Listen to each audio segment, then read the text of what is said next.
Hey guys, welcome back to my YouTube channel. My name is Lawal Zainab and you're welcome to Vibes with Zayla.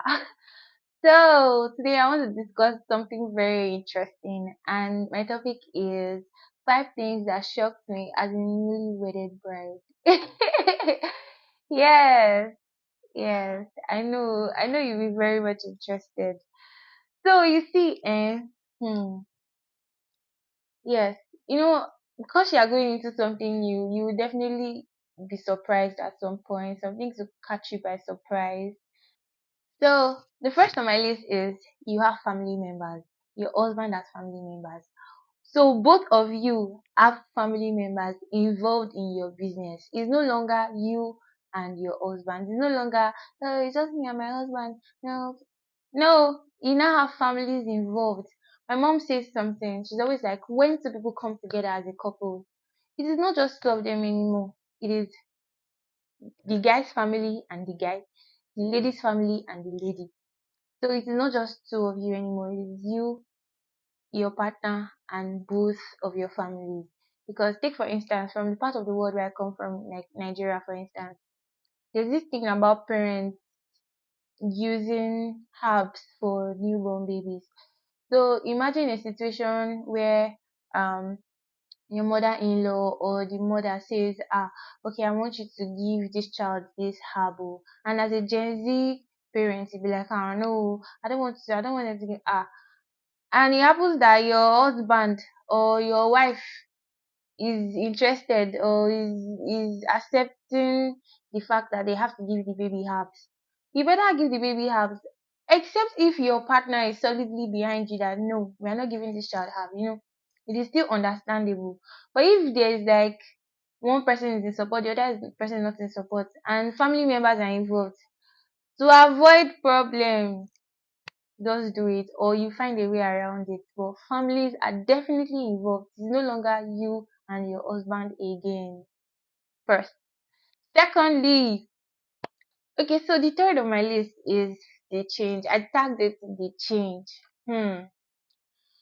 I used to before going to the university, I used to work with a school, and the man used to say something. He used to tell me something that marriage is a school, like it's a university where you learn, unlearn, and relearn. Hmm. Don't forget this one. You will learn. It is continuous. He said that you and your spouse are just getting to know each other every day.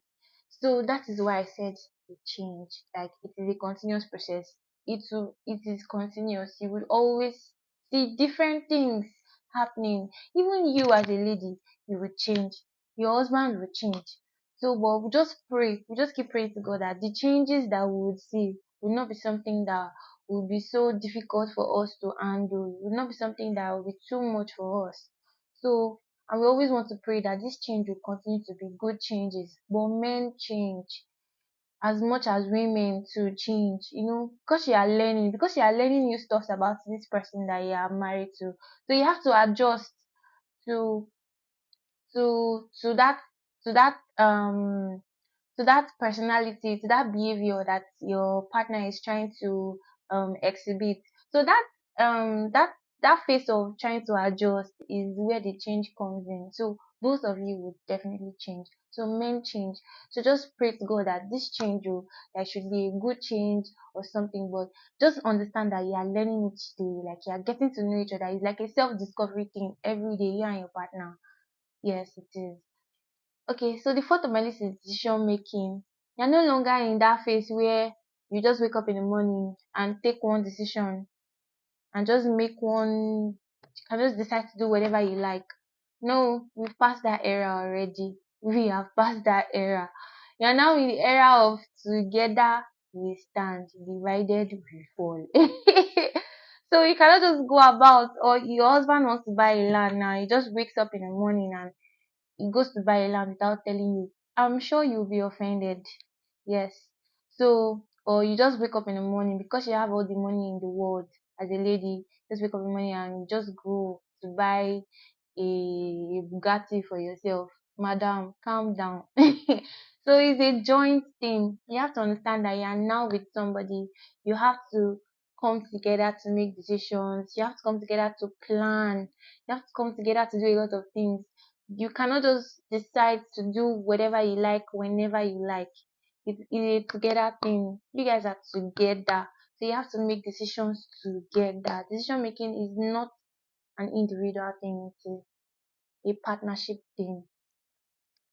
So the fifth on my list is you would realize that the people you are going to meet to tell about your challenges in marriage. In fact, I realized that most young couples that have, like, when you just get married and you start to fight with your husband, you go about telling your friends or telling one auntie or uncle in the environment, or even go as far as telling your parents about it. You are damaging your marriage. You stop it. Don't even try it.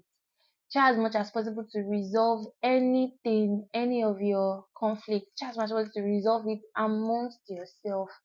Don't go about telling people your challenges. It's either they advise you wrongly, or most of the time they advise you wrongly, and you start to they will, and one funny thing is they may not even mean it in a bad way to like advise you wrongly, but I want you to understand that the dynamics in everybody's marriage is different.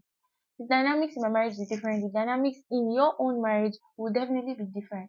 So don't go about telling somebody about the issues in your marriage. The person will now advise you based on how they were able to solve that challenge in their own marriage. You now bring it in your own marriage without studying whether it will work or not.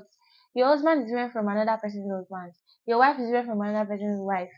So you have to ensure that whatever you are doing, whatever decision you are making, make it within yourself. Try to see how this decision would affect your partner positively.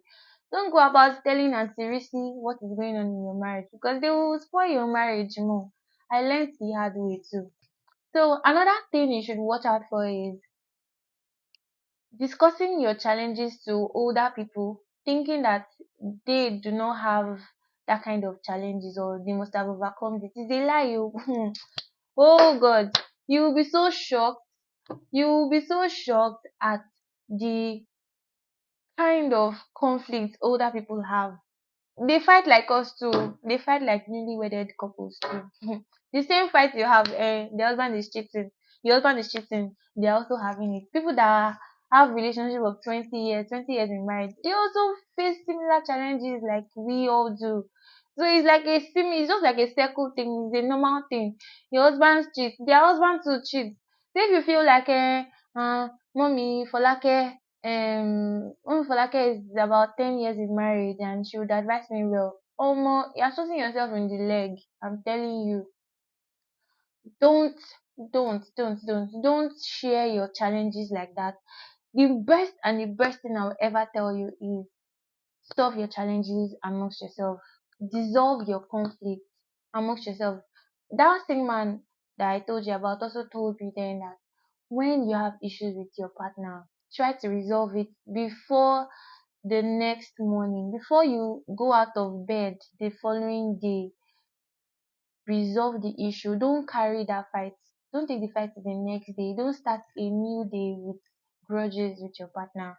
The farther you are apart, the more crazy the fight is.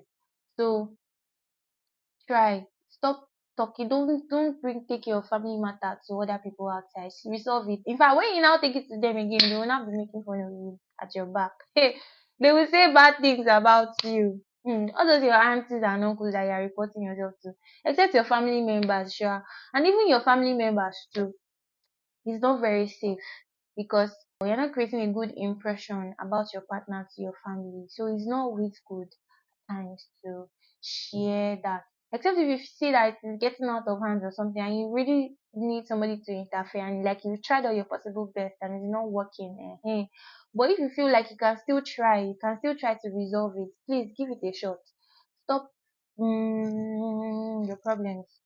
So I think another thing I want to add to this is that yes, as a new bride, enjoy every moment. Oh, especially if you are not pregnant. like if you're not getting pregnant like immediately, enjoy every moment. Because as you keep going forward, like moving forward for you, it becomes more and more tedious. Except when you get to that time when your kids are now all grown up and yes, they can stand on their own independently. Hmm. Omo, it's back to back work. Like you just keep working. You have to be on your toes. So enjoy every moment. If you are not pregnant now, enjoy your time together. Have fun. Enjoy every bit of it. Enjoy it to the very last. Enjoy it. When you get pregnant, enjoy it. When you are when you have your child, enjoy it, your first child. When you have your second child, enjoy it. When you have your third child, enjoy it. When you have a fourth child, enjoy it. In this era, in this inflation era, four children. Okay. So to bring me to the end of my topic, and I also like to say something that women, we are homemakers. However way we choose to build it, it's either we build it or we destroy it. So make good decisions. Do not destroy your homes. Don't let all these things drag you down. There are challenges. Challenges will come, but you have to find a way to overcome them. So I'll be looking forward to seeing you in my next video. Do have a beautiful day. Bye.